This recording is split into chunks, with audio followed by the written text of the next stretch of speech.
What's up, fellow Autism? I played a game and I want to talk about it. Tony Hawk Pro Skater 5, it kinda sucks. So yeah, Pro Skater 5. I remember being hyped about this one. I saw the trailers and I was like, oh yeah, this looks great. Being so oblivious to the fact that this was developed by Robomodo. Poor 15-year-old me. So how did they get away with this one? Well, Tony Hawk's contract with Activision was about to expire, so they got Robomodo, the developers of critically acclaimed classics such as Tony Hawk Ride and Tony Hawk Shred, to shit out one more game before the contract was up. In layman's terms, they rushed it and released it unfinished. Yeah, apparently only the tutorial and the Create Park mode were on the disc, requiring everyone to download a 7.7 gigabyte patch on day one. Great job, guys. So now we're here, September 29th, 2015. What did the critics think of this masterpiece that was handled with so much care and attention? The obvious. Tony Hawk's Pro Skater 5's rare moments of nostalgic joy are drowned out by its abundance of poorly thought out levels, control problems, bugs, and its glaring lack of attitude. It boggles the mind that a $60 game in 2015 can be riddled with so many technical issues. Yeah. Now, longtime viewers of the channel, aka none of you, might remember a video that I did when I was 15 years old, trying out Pro Skater 5 for the first time when it launched on PS3. If I remember correctly, I didn't think it was awful, but I didn't think it was good either. But that was back in 2015. It's been 8 years since the game came out. How bad did they fuck this up? Let's find out. Well, we'll find out once these unskippable logos play out. What a great first impression.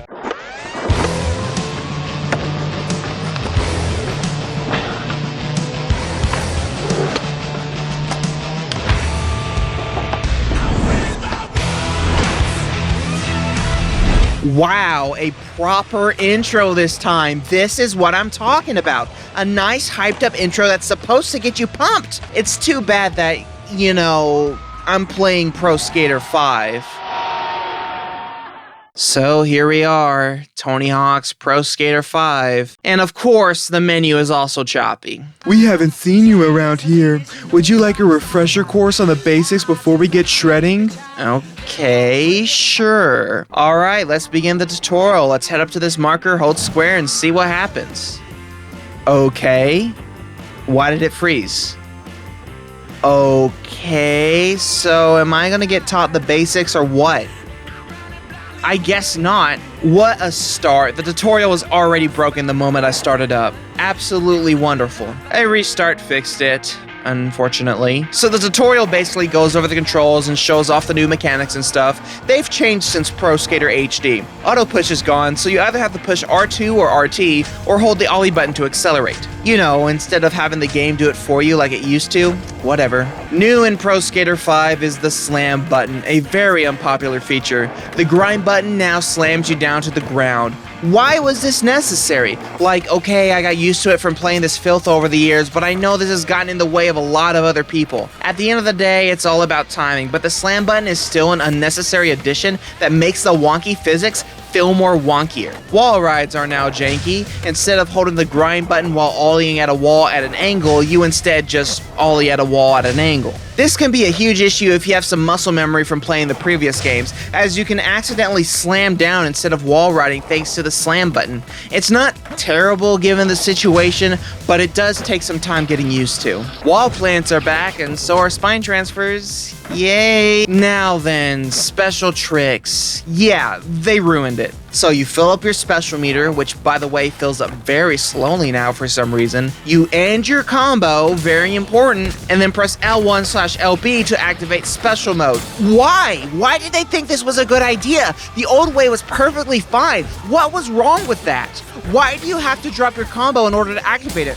Why doesn't it automatically activate? And why are the special tricks so dog shit? Instead of pressing a special button combination, your standard tricks get replaced by special tricks. And I say that loosely. Most of the tricks were normal tricks in the previous games, like the kickflip to Indy and the cry stare, and the triple kickflip, and the triple heel flip, the laser flip. The only real special trick that I can think of is Tony's 900, in which you actually input right down grab in order to do it. Oh, and by the way, you can't edit your special tricks, or any trick for that matter. What a fucking joke. So now that we got the tutorial all done with, let's actually start playing the game. Please note that I am playing this game unpatched, straight off the disc. While many people at the time of the game's release have reported that the disc only contains the tutorial and the Creative Park mode, my copy has pretty much everything except a few levels that we'll talk about soon. Could it be a later printing? I don't know, but that's not really important now, is it? Let's get into the game, and right off the bat we see that Robomoto lies again. This does not feel like a Tony Hawk game. They basically took the base gameplay from Pro Skater HD and made it a little more fast-paced. That is it. The physics are still wonky, the balance system is still off, it's not a pleasant experience. Apparently Robomoto worked with some of the Neversoft devs to make sure this game felt right, but who did they work with? Was it the janitor? Bobby Kotick? Elon Musk? Because they're clearly talking out of their ass. Anyways, we have a few free skate objectives. Collect the skate and combo letters, collect the hidden tape and DVD, and destroy 8 or 10 object. There are also 10 regular goals in each level, and let me tell you, they are the most monotonous, boring, and repetitive goals that I've played in a Tony Hawk game. Let's go through them, shall we? High score is just you getting a high score. And these and other score type goals, they don't stop once you reach your target score. It tries to encourage you to get as high of a score as possible, and that's all fine and dandy, but there's no incentive to continue on. And you can't end your goal as is, so most of the time I just stood there and waited until the timer, sponsored by Nixon, ends. Big head mode is you surviving as long as possible before your head explodes. Clear the pool goals have you clear out an area that's filled with balls. There's a version of this goal in the Mega Park where you have to move barrels into the toxic pool, and surprise surprise is a piece of shit. Delivery goals make you collect a handful of items and then you head to a specified area, and repeat. All while your head gets bigger for some reason. Whatever. Tony Says is just Simon Says with skate tricks. Tony, or in reality no one, calls that a trick and then you do it. The more you do the correct trick, the more your multiplier grows. Just make sure Tony says the trick before you do it. Distance missions calculate how long you've been on a grind, manual, or in the air and multiplies that by your trick multiplier. Trick spot goals is basically the same thing as high score goals, but you're confined to a specific area. Ring races have you going through all the rings as fast as you can without missing one. Destroy goals have you destroy a certain amount of object as fast as you can. Combo collector goals have you collecting objects while maintaining a high combo multiplier. Combo score goals have you get a big combo. There's another version of these goals where you launch off a ramp and then you try to get a high combo, and there's usually a twist in these goals like no manualing. Hawkman makes a return. You collect pellets by manualing, grinding, being in the air, and wall riding. Ignite missions are exclusive to Bonfire Beach as far as I know. You basically just light torches on fire. Target shoot goals have you destroying a certain amount of targets in a sequence. Relay races have you touching some objects and then racing back to a specified area. Collector goals have you collecting objects, and I think that's all of them. They seem fine on paper, but there's always going to be one of these missions in every level. You're basically playing them over and over again, and it gets really repetitive, but a lot of these goals are thankfully pretty easy. I was able to complete most of these goals first try. To add on top of that, if you complete all 10 goals on sick difficulty, 5 pro goals are unlocked. They're supposed to be harder, and yeah, they are, but some of them are hard, like bullshit hard. Like this one in the Mega Park, it's a distance mission where you have to get 200,000 points in hang time. 200,000. That is not a typo. 200,000. I would like to say, fuck this mission. I was at this for over an hour and I just kept on failing.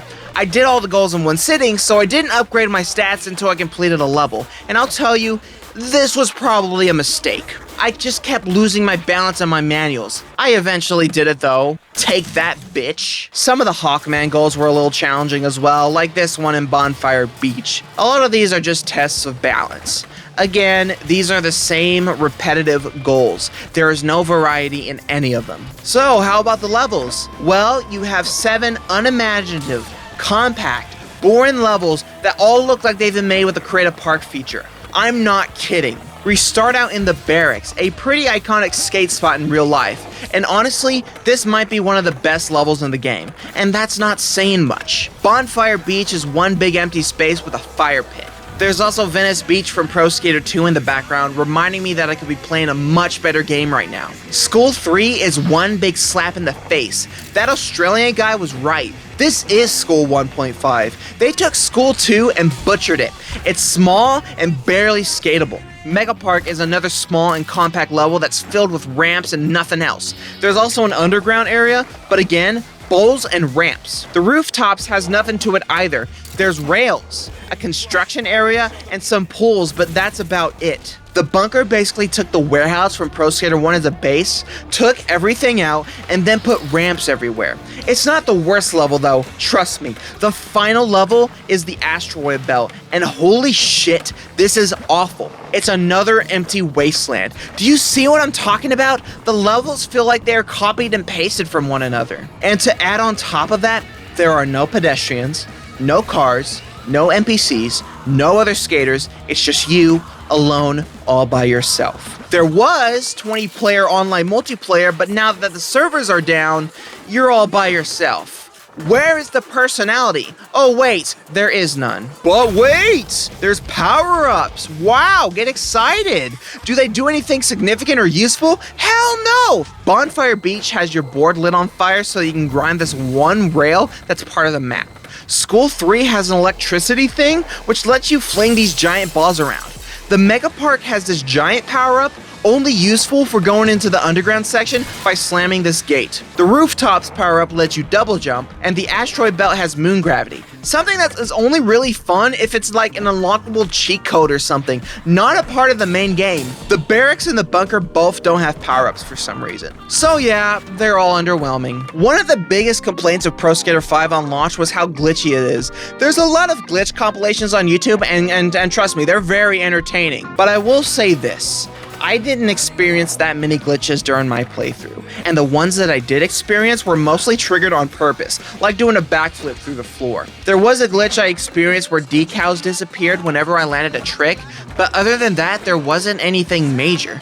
And a reminder, I'm playing unpatched. So is the game unpatched more stable than that day one patch?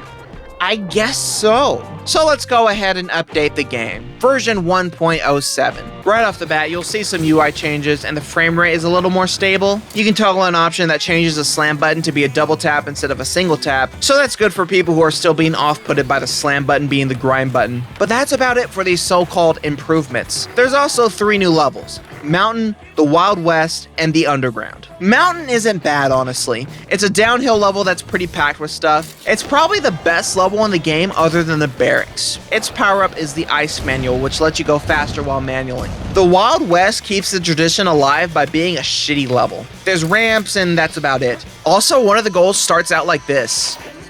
Oh my god. Did they test this before release? I don't think so.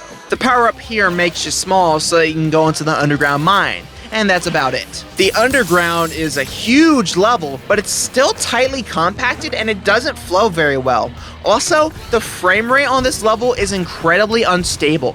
It almost never reaches 60 FPS, and I'm playing on base PS4. The power-up here allows you to push harder to go faster. Yep, 3 more underwhelming power-ups that do fuck all. That's all the levels have to show you. Going on a tangent here, doing goals in this update sucked. Starting goals used to take a few seconds, but now everything has to load, and load, and load.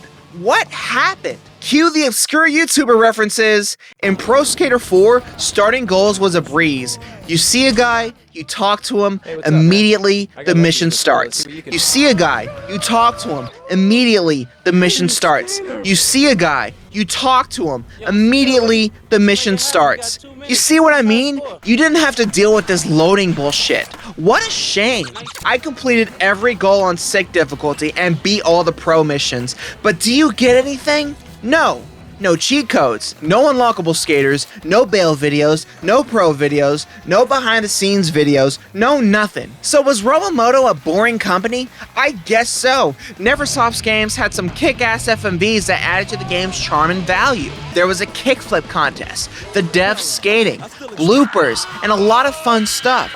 There's nothing in Pro Skater 5. Here, the pro videos are already available from the start if you go into the Pro Skater BIOS section. Where's the fun in that? And speaking of skaters, there's a few extra skaters that you can play as.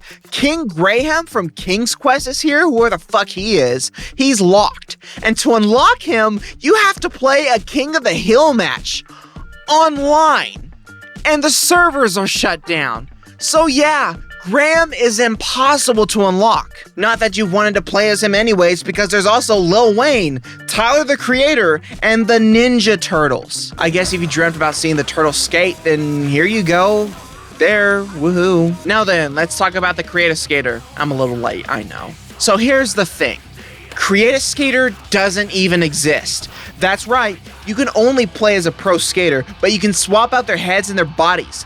All pre-made. You can't change their color or size or anything like that. It's very disappointing. There's also the Creative Park mode, and honestly, I don't care too much about this mode in general. It's not bad, but I don't really have the interest in making parks like I did back in the day with the earlier titles. You could share maps online and play other people's maps, but since the servers are gone, you can't do that anymore. Now, the only thing that this game is going for it is the soundtrack. It's actually really solid. It features the likes of Atmosphere, Royal Blood, Family Force 5, Black Pistol Fire, Cloud Nothings, Killer Be Killed, and more. And there's also Skrillex, because nothing says shitty game like shitty obnoxious dubstep. Actually, Skrillex and dubstep is good, actually, 100% actually, as well is a Skrillex, actually. You're wrong currently, and shut the fuck up, your opinion's wrong. Let's end this review off with something that might seem a little bit unfair, and just hear me out, I will compare Pro Skater 4, a game that came out in 2002, to Pro Skater 5, a game that came out in 2015. Let's see how much stuff Pro Skater 5 is missing compared to Pro Skater 4, shall we? In Pro Skater 4, there's pedestrians, cars, and other NPCs with lots of personality. You have missions that aren't the same 5 goals copy and pasted over and over again. There's no slam button, which makes the game feel so much better. The game is paced a lot better. There's mini games. There's double and triple tap tricks. Something Robomoto claimed was in Pro Skater 5, but guys, left square and right square to do a double kickflip and heel flip doesn't count. You can edit your tricks. You can do grinded lip transitions and flat ground tricks. You can ollie after a revert. Getting up after a bail is better than the annoying flash of white that Pro Skater 5 has. The balance meter isn't screwy. The special meter works the way it should. You can set custom spawn points. There's tons of customization options, unlockable skaters, cheat codes, and the biggest thing that Pro Skater 4 has that Pro Skater 5 doesn't? Stairs. Think about it.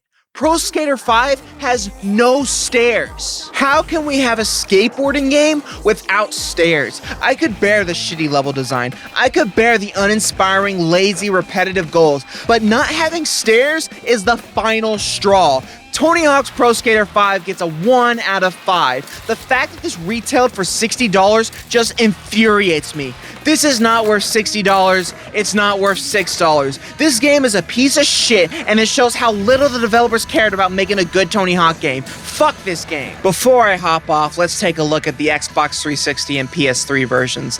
I don't have the PS3 version physically. It's pretty much the same game, but the graphics are a bit downgraded, runs at around 720p and is capped at 30 FPS. Mountain, the Wild West, and the Underground are missing. Other than that, the ports aren't too special. It's still a terrible game. So that's Tony Hawk's Pro Skater 5.